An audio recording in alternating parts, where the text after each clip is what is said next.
Hello, class.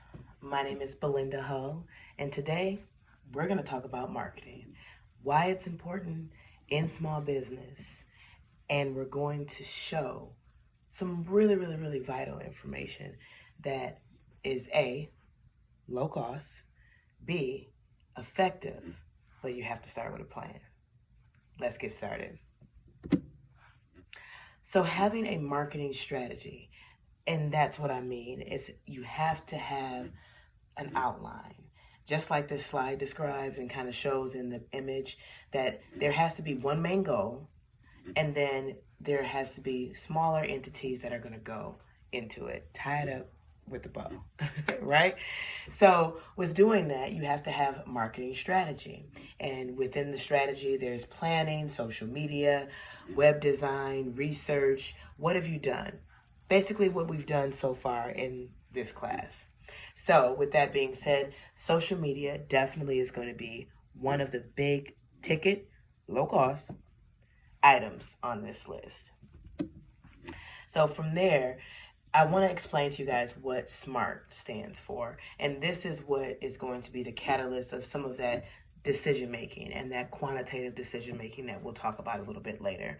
We'll also kind of go over how things tie into branding and marketing and how that goes hand in hand, and all with low cost. I sound like a salesman. But here it is. So SMART stands for specific, measurable, attainable, relevant, time bound. So what that means is that A, it has to be on the right time clock, right? We don't want to draw this out. We've been in this class at this point for 7 weeks, and we've come to our conclusion. So it shouldn't be that strenuous of a time frame, and especially with setting the foundations. And in small business, that's what you're doing as you're starting up. Making sure that it's measurable. How does it target your audience? How does this strategy that you've come up with make it effective for your brand and your company moving forward in the upcoming years, months, weeks, days, right? Is it relevant? Is it going to be received?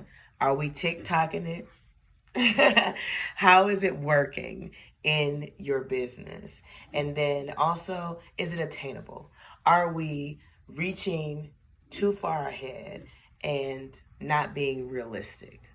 Those are some of the questions that you ask yourself, and that's what SMART stands for. So from there, we go into quantitative analysis, right? We want to make it make sense. Okay, so in quantitative analysis, it's the process of collecting information that is measurable, that is also going to give you those numbers and revenues and wages and behaviors that the market is having in whatever said market it is that your business goes hand in hand in. So, an example of quantitative data is having that analysis, giving examples, the advantages, data collection, and all the different types.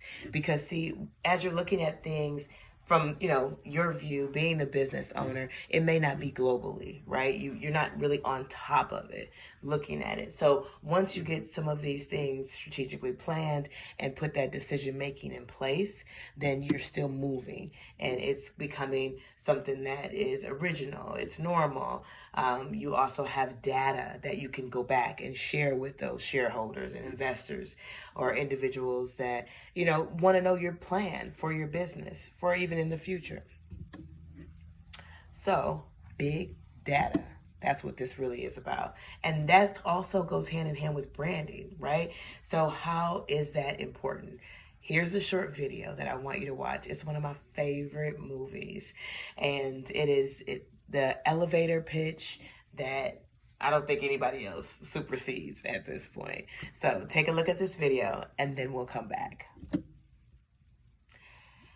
So another way that we can actually be more effective and finding out information from our audience, the community in which it is that you're going to be serving, is doing focus groups. How are people perceiving your product? How do they like it? How do they not like it? So with having these branding, now we're past the strategies, right? We've built the the pyramid, right? We've built the pyramid of how this is going to work, and now we're starting to implement it, right? So from there, from the focus groups, from the surveying, using social media platforms, this is where some of that being economically financial, and using some of those free platforms, Twitter, TikTok, Facebook, using some of those avenues. So then from there, it goes into, now let's make a choice. Let's figure this out. Let's look under different techniques, and they're the ones listed here that you can describe the summary, that you can actually repeat if necessary in other circumstances. That's really where this data is going to take you to, where it's not just going to be one-sided or for one goal. And so again, as we get back to the next slide of the purpose of a beloved brand, right? It's love what you do. Do the consumers need it? Do they want it? And then also, does it build a beloved branding business?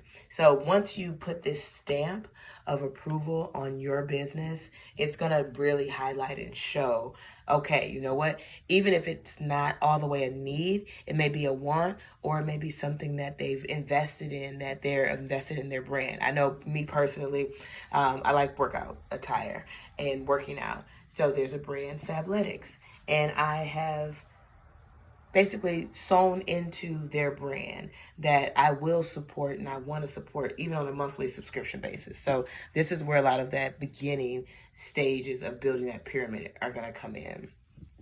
So basically what I'm saying to you, class, is that branding and marketing are going to be one, if not both, number one tools that you'll utilize in order to grow your business, your brand, and even if it's internally, right? And you're working for a company. And being an entrepreneur, someone that's working for a business and you're still building new systems, brands, ideas, launching systems, you need this branding and marketing in order to be successful, because you're setting the framework that, again, that you can utilize time and time again. So while being a small business owner, here's my tips. These are B's tips to my class and to future classes that are to view. Here's the top 5 for me, right? So number 1 is that you have a clear audience. Know who you're talking to. Know your product. In, out, up, down, around. Know your product. See the market that it would impact the most, because you want to be impactful and be thinking about moving forward in the future. How is that going to be impactful? Have a plan. Like we talked about, that pyramid, that framework, and building on that and being able to use that skeleton throughout your business, and have a plan of action. What are the deadlines? How are we pursuing it, moving forward, implementing it? What does that look like? And then number 5, keep good data. You are your data, because that is what other individuals are going to be able to see, and that you can send to show that your business, your company, your department is necessary and needing of either their support monetarily, or for them to become customers, consumers, subscription owners of your business. So, any questions, class? If we don't, definitely know that I am here. Belinda, you can reach me at behull@herzing.edu. I appreciate the time that we've had. And if anything comes up, feel free to email me. Again, make sure you have a plan, know how to execute it, but use the entities that are there and that are free. Thank you. Have a good evening.